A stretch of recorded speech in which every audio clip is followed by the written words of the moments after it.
क्या रणवीर सिंह को बुली कर रहे हैं फरहान अख्तर? क्या धुरंधर ने खराब कर दिया फरहान अख्तर का पूरा गेम? रणवीर सिंह पर ही बैन क्यों? सलमान खान और कार्तिक आर्यन के टाइम पर कहां गया था ये ban? Hello and welcome, this is Rachna Rawat and you are watching Bollywood gossiping. आज हम बात करने वाले हैं रणवीर सिंह वेस फरहान अख्तर डिस्प्यूट। दिखने में ये पहली नजर में लगता है बहुत सिंपल सा, लेकिन यकीन मानिए दोस्तों, दिस इज दिमाग घुमा देने वाला। एवरीवन नोज दैट कि रणवीर सिंह पर बॉलीवुड में बैन लग गया है बाय FWICE। पहली नजर में लगता है कि ये कोई बहुत बड़ा फेडरेशन है, लेकिन मुझे भी बाद में पता चला कि यार ये तो यूनियन बॉडी है। ये एक तरह की यूनियन बॉडी है जो कि एसोसिएट करती है with the people like spot boys हो गए, और प्रोडक्शन में जो हेल्पिंग हैंड्स होते हैं उन सबको मिलाकर के एक बॉडी बनाई जाती है और वो कहलाया जाता है FWIC। तो हर तरफ रणवीर के इस बैन की चर्चा हो रही है और एवरीवन आस्किंग इट कि रणवीर क्या अब हमें और फिल्मों में नजर नहीं आने वाले हैं? इतना सुपर टैलेंटेड आदमी जो धुरंधर दे करके मतलब पूरे इंडिया में छा गया है, नॉट इंडिया मतलब ओवर वर्ल्ड हर जगह छा रखा है वो आदमी। उसने ऐसा क्या कर दिया कि उस पर बैन लगा दिया गया है? इसी बीच खबर आ रही है कि रणवीर सिंह शाहरुख खान के साथ फिल्म करेंगे, the king. It's a big movie.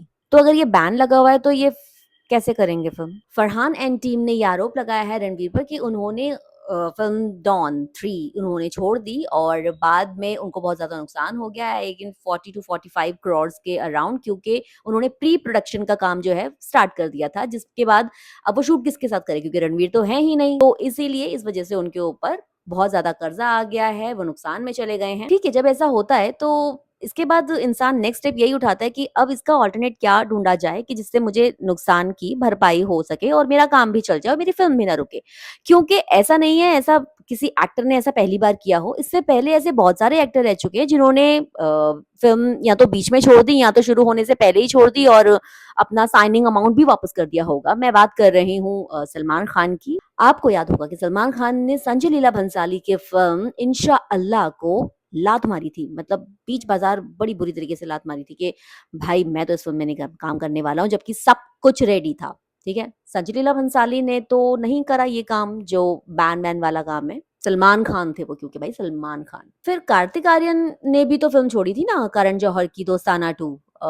उस पर भी कोई बैन वैन नहीं हुआ था। Then why Ranveer Singh? सिर्फ रणवीर सिंह ही क्यों? क्या उन्होंने धुरंधर कर ली और धुरंधर 2 और भी मैसिव हिट हो गई?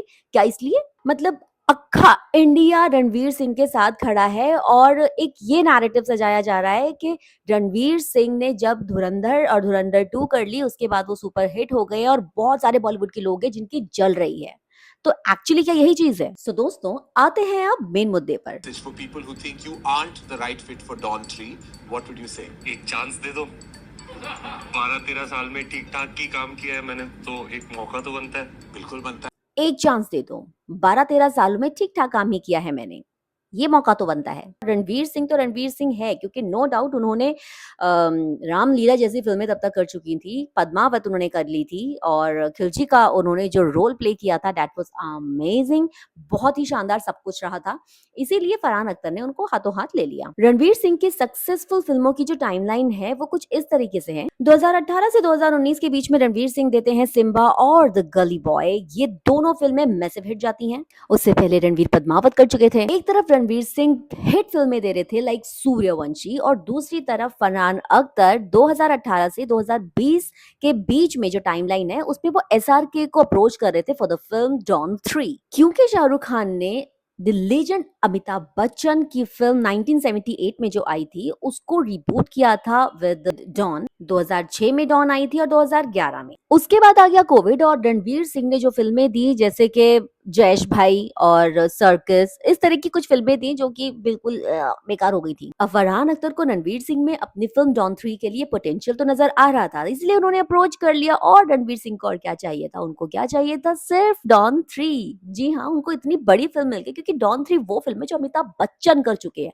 उसके बाद शाहरुख खान ने करी और अब रणवीर सिंह वो फिल्म करने वाले थे, तो उनके लिए it was a big deal, बहुत बड़ी डील थी। उस वक्त धुरंधर जैसा कुछ उनकी बकेट में नहीं रहा होगा, तो उन्होंने जल्दी से जल्दी वो डॉन 3 को पिक कर लिया। अब क्योंकि शाहरुख खान डॉन 3 को रिजेक्ट कर चुके थे क्योंकि उनको स्क्रिप्ट पसंद नहीं आई थी। अब स्क्रिप्ट में क्या था वो तो भगवान ही जाने। रणवीर ने स्क्रिप्ट पढ़ी नहीं पढ़ी वो पता नहीं, क्योंकि रणवीर अपने इस केस के लिए डिफेंसिव होते हुए यही बात को पॉइंट को आगे बोल रहे हैं कि भाई मेरे को अब तक इस प्रोडक्शन की तरफ से डॉन 3 की स्क्रिप्ट ही नहीं मिली है, आधी अधूरी स्क्रिप्ट मिली, पूरी स्क्रिप्ट मिली ही नहीं। जबकि वो एक ऐसे एक्टर हैं जो कि जब किसी भी फिल्म या किसी भी प्रोजेक्ट को उठाते हैं तो मतलब कमरे में लिटरली बंद होकर के वो उसकी तैयारी करते हैं, महीनों महीनों तक उस कमरे से बाहर नहीं निकलते थे। हमने बहुत सारे ऐसे आर्टिकल्स पढ़े हैं जिसमें वो अपनी तैयारियों के बारे में बताते हैं। जैसे पद्मावत के लिए भी उन्होंने जब खिलजी का किरदार निभाया था तो उन्होंने अपने आप को एक कमरे के अंदर बंद कर लिया था।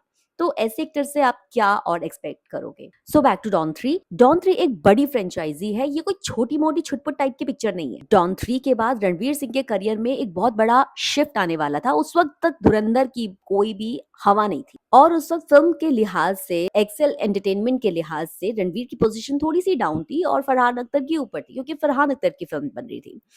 लेकिन जैसे ही धुरंधर एंड धुरंधर 2 आती है 2025 में, उसके बाद रणवीर का जो औधा है वो अचानक से ऊपर से भी ऊपर हो जाता है। पर सवाल ये है कि 2018 से 20 के बीच में जब शाहरुख खान को इस फिल्म के लिए डॉन 3 के लिए अप्रोच किया जाता है, तब से लेकर 2025 तक ये फिल्म इतनी बार क्यों आगे बढ़ा दी गई, इसकी शूटिंग क्यों नहीं शुरू की गई? रणवीर सिंह का आरोप है कि एक्सेल एंटरटेनमेंट एक्सट्रीमली अनप्रोफेशनल रहे हैं। और तो और जब रणवीर सिंह ने फिल्म को साइन भी कर लिया था, फरहान अख्तर बजाय इसके कि उनसे बात करें, ऋतिक रोशन के पास गए और उन्होंने रणवीर सिंह को रिप्लेस करने की बात कही थी एज अ रिपोर्ट। तब धुरंधर रिलीज नहीं हुई थी। अब रणवीर के मांगने के बाद भी वो स्क्रिप्ट उनको नहीं मिल रही थी।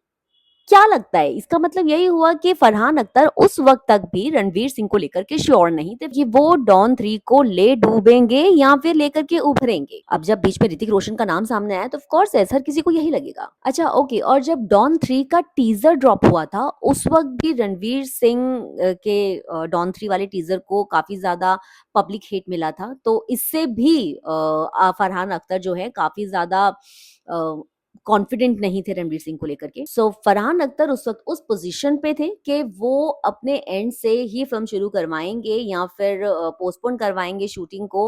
रणवीर सिंह बहुत ज्यादा परेशान हो गए थे, पर वो फिर भी इस बात को बियर कर रहे थे, ऐसा लगता है। लेकिन जब धुरंधर आती है तो रणवीर सिंह कहीं ना कहीं अपर हैंड हो जाते हैं और फरहान अख्तर को समझ में आ जाता है कि भैया ये कोई तुच्छी चीज है और मेरी डॉन 3 ज्यादा अच्छा काम कर जाएगी विद रणवीर सिंह। लेकिन धुरंधर रिलीज होने के बाद से, फिर हिट होने के बाद से और कलेक्शन के मामले में ताबड़तोड़ कमाई करने के बाद से 18 दिन के बाद रणवीर सिंह को लेकर के खबर आती है कि भाई वो इस फिल्म से वॉकआउट कर गए हैं। डॉन 3, अब क्योंकि जिस वक्त रणवीर सिंह ने डॉन 3 को साइन किया था उस वक्त फरहान अख्तर का हाथ थोड़ा-सा ऊपर था क्योंकि रणवीर सिंह की कुछ फ़िल्में थी जो कि बैक टू बैक या तो बंद हो रही थी या फिर उनका कुछ अता-पता नहीं था। जैसे कि एक थी बैजू बावरा, दूसरी थी तख्त और शक्तिमान। शक्तिमान पिछले दिनों बहुत ज़्यादा पॉपुलर भी हो गया था और मुकेश खन्ना जी की वजह से ये दोबारा से मामला सामने उठा था।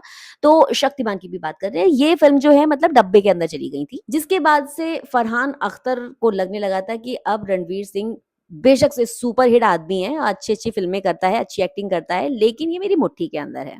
पर धुरंधर एंड धुरंधर 2 आने के बाद तो मामला बदल गया। अब क्योंकि रणवीर सिंह इतने समय से फरहान अख्तर की ये प्रताड़ना को झेलते आ रहे थे, उनके हिसाब से ही प्रोडक्शन काम कर रहा था, उनके हिसाब से ही स्क्रिप्ट उनके पास वो बोल रहे हैं कभी आ रही है, कभी नहीं आ रही है।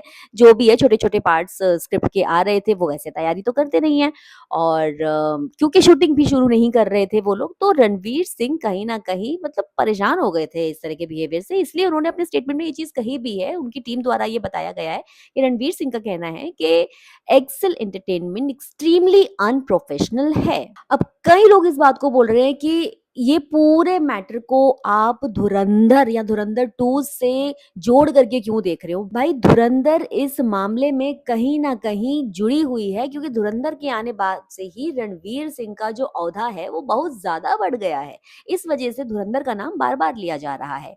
आपको क्या लगता है? मुझे कमेंट सेक्शन में बता दो। इस पूरे मेसअप में आप रणवीर सिंह को कितना गलत और कितना सही मानते हैं? मुझे ये कमेंट सेक्शन में ज़रूर बताइएगा।